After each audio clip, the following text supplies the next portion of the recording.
Hello, welcome to Western Door Paranormal. My name is Tony Burtis, lead investigator. Tonight's episode is going to take us to Buffalo, New York, where we're going to investigate a private residence.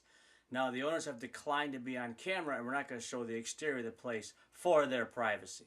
Now, this case is kind of a unique case. There's a lot of things that are different about this case. And the one thing I have to bring up is the practice of using Ouija boards, because that is where this whole case begins at.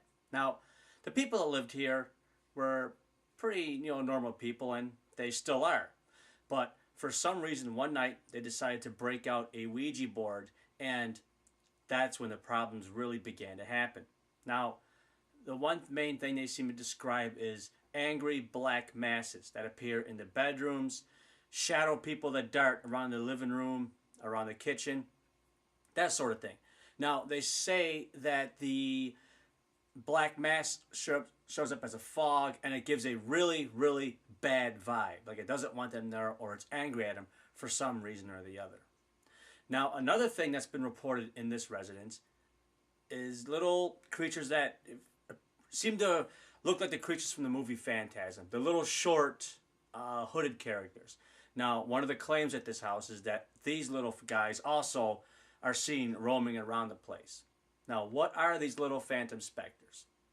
That is one thing I'm really hoping to find out.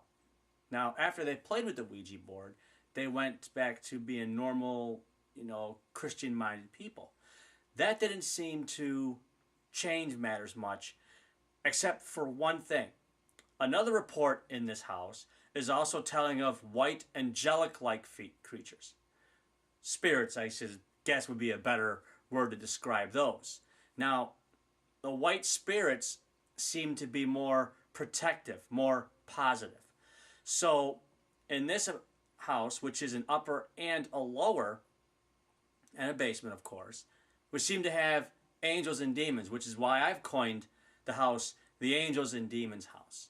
Now, when you're doing a case like this, you do have to be really, really careful, especially when it comes to provoking spirits and stuff like that, because of the negativity of some of the spirits. You don't want to make this type of thing worse. So we're going to go into here for these people, and we're going to try and find out exactly what's going on. And we're going to try and get evidence of it, more importantly. So we're on to what I like to call the Angels and Demons house. I really think this is going to be a fascinating case. First thing we're going to do here is we're going to do a base sweep. Now, base sweeps are used to determine normal EMF levels in fields from ones that are abnormal or possibly paranormal. We go through with the K2 meter and we get readings all throughout the place. So when the lights go out, if we go through the same area and you get the K2 hit that you got when you did the base sweep, you know that's not paranormal. But if you're going through and you get a K2 hit where there was absolutely no EMF before, it at least kind of acts as a guideline that you might be getting something. Okay. And speaking of such, let's start the base sweep. I was uncontrollable. Is there anything leaking in the house? Okay. There's only one plug right here. Well, sometimes you get a leak through the walls, but this is all fairly new, so I don't expect much. Yeah. That's expected, yeah. Plugs. Okay. Oh, we got pretty substantial EMF field here. I wonder. That didn't spike at all. Here. Table. Wow. Weird. Yeah, because what the hell? Well, Be that. besides your laptop, but The laptop should not emit an EMF field way over here or under. It'll be interesting when we go into the basement to see what kind of wires we have going on over there. Because I'm getting like a huge hit here too. I wonder. Oh, there we go. oh, Okay, so what I'm thinking is this light here is emitting a unnaturally high EMF field. It's going all the way to red. It wouldn't be unheard of to think that it's causing a field to go in this entire room here and make it a saturated location, which means, A, when people come into this, they might feel uneasy due to the EMF field. What it does, it forms what's called a fear cage. You can sit here long enough and you start to get the creeps or the heebie-jeebies. Also, on the other end of the coin, it can also make it easier for a spirit to manifest. So I'm interested now in seeing, like down here, we get 3 all throughout here. yeah. It's like, Wow. Buy it. Okay. Whoa. Something out of the ordinary. I never seen Up something here? like that. Walls, especially. I mean, It's impressing me. These EMF fields are like way out here in the middle. Let's see what. Wow, right here too. Tony, there's water too in the fridge if he's wanting it. Okay. Okay. Thanks.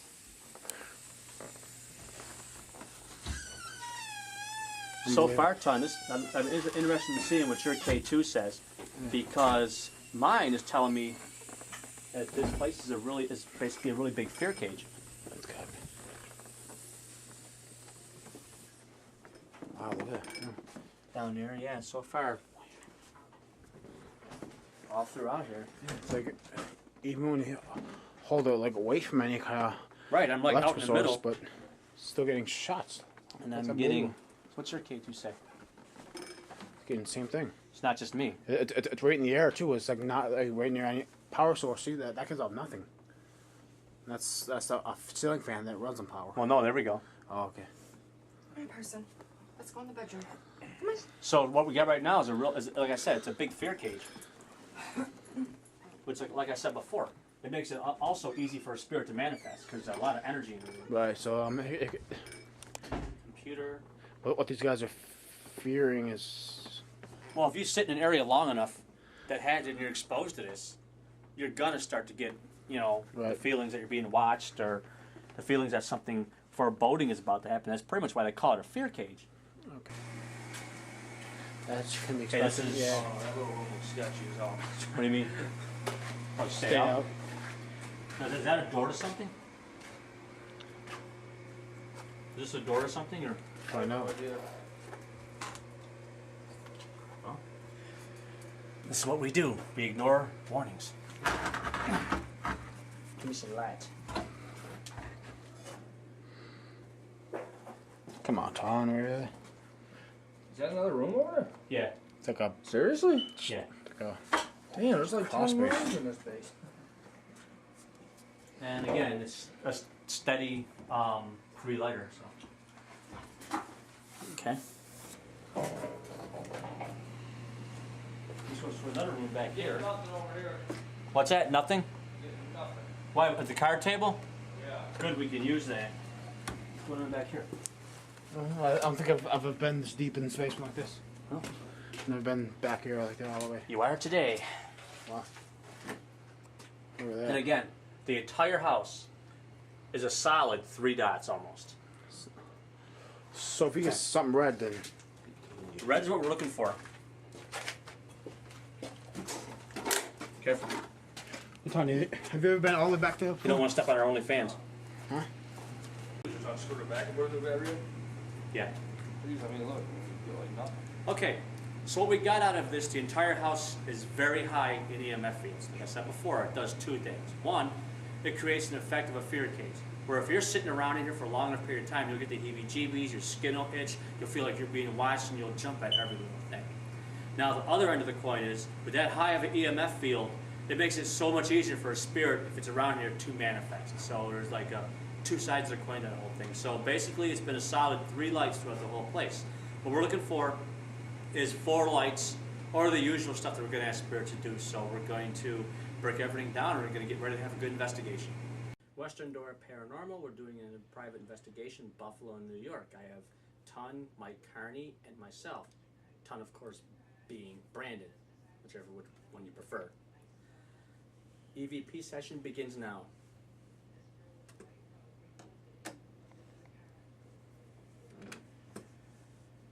Okay, we're talking to whatever spirit or spirits are residing at this location.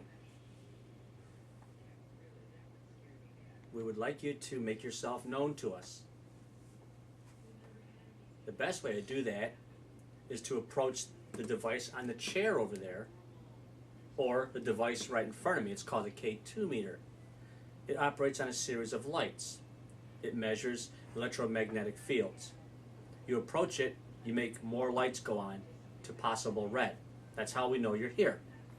So, to whatever, if anything, is in this house tonight, can you make yourself known by approaching either K2 meter and lighten some lights for me, please?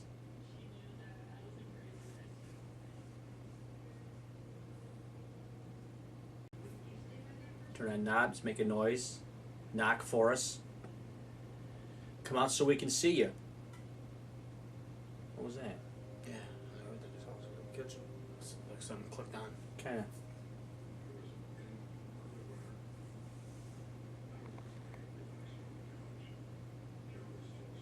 Can you lift the noise Can you again? do that again? Well, I did hear that door jiggle. Is there a reason why the phone keeps going off too? I don't know. Maybe someone's calling. Obviously. Western door, take 2. Slappo.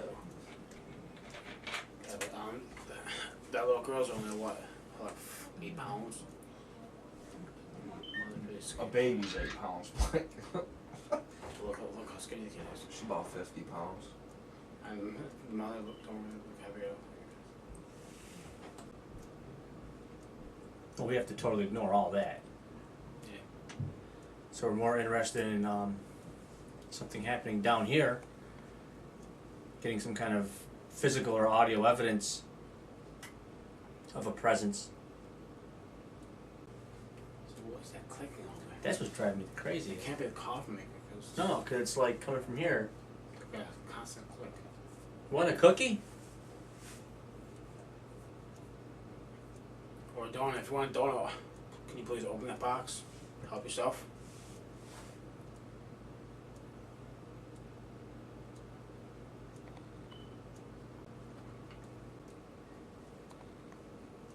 Are you a male or female, perhaps? Any chance?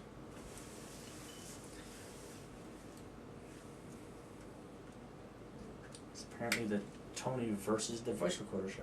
That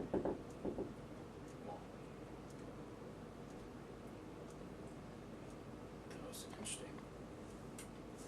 What was it? Was that you?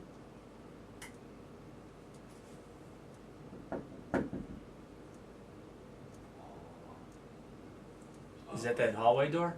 That's a heavy bang. That's outside. That's coming from out there. Well, that little knocking's coming from out there. That's what I'm saying. Nobody outside though. That one thing sounded like a car door, but I'm interested in this little rapping game that's going on over here. Can you repeat that little knock?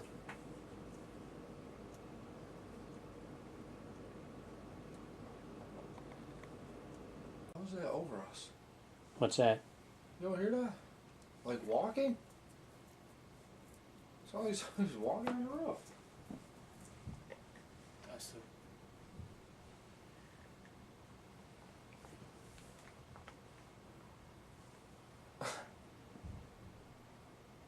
Now that's downstairs, but a second ago, it sounded like someone was just walking on the roof.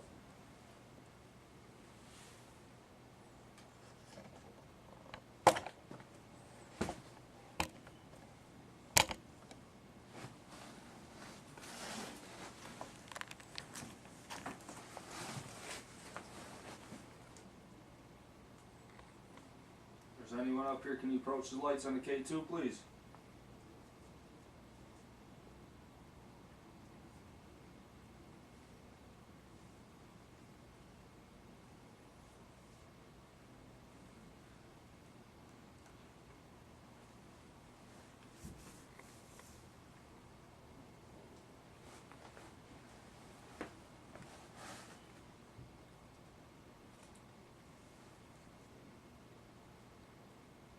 Can you make a knock for us, please?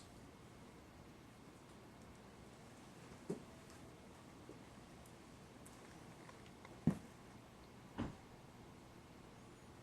was that? That sounded like it was right up here with us. Yeah. Yeah. Coming from back that way. That was definitely coming from that back room over there.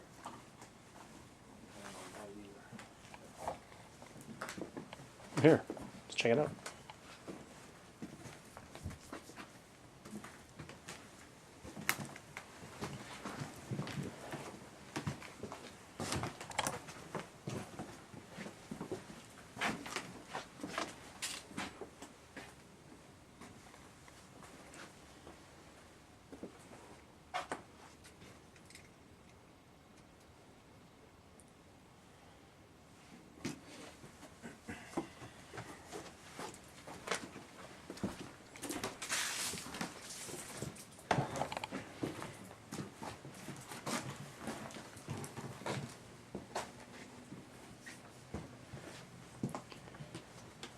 There is indeed somebody up in this attic with us at this time.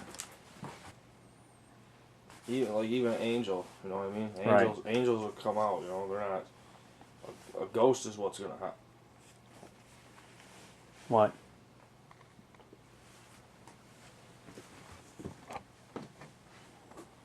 I just seen something run across the floor.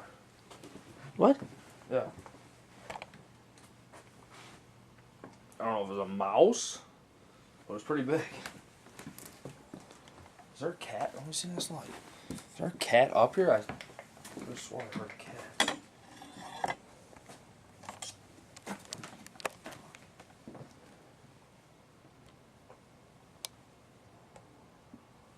I seen something run across this floor. And it's weird because the sensor detector didn't even go off. And that's right where it came from, right over there. Really? It came from over there and went this way. When it was on the ground. And the sensor didn't go. So I stopped. I was like, what?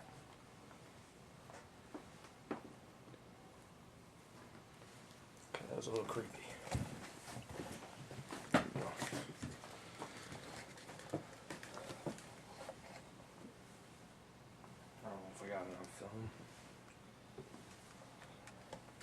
Well, something that size that would have hit this neck of the woods here, made all kind of racket, right? Yes, it was decent size, but the sensor detector, unless the sensor detector's not even on, I didn't turn it off. I just picked up and brought it up here. that's still on, man. What the hell? Like you said with the sparkly thing, it could have been something like that too, playing with me. But it was over there, and it went right this way. It wasn't no big monstrous shadow. It was just something small on the floor and just took off. But it didn't put the sensor off, and that's weird. Now, this concludes this episode of Western Door Paranormal. I think basically it was a fascinating case. There was a lot of claims of some really wild activity. And while nothing came out to us like I was hoping it would, we did get some things that lean toward their claims and could help validate their claims. The little shadow thing that Ton saw in the attic, I would have loved to got that on camera. Unfortunately, the camera can't always be pointing at the right place at the right time. That's the nature of this sort of thing. Me slightly getting touched, again, I don't know if that was paranormal or not. And we got a few bangs, few raps. The crazy thing that, was there something on the roof? I don't know. It was raining out. That could be a possibility. It was definitely different. Now, the happening in the kitchen with the cabinets, really good. So there's a balance that I believe there's something going on at this particular house. I'm just not sure exactly what it is. It sounds like it's a case to me that we're going to have to revisit again to see if we can pull some more activity out of it. So what I want you to do now is just sit back, listen to the EVP couple photos again. You know the thing on orbs. This one kind of stood out a little bit. It could be dust. I'm not saying it's paranormal because orbs are always tough. But then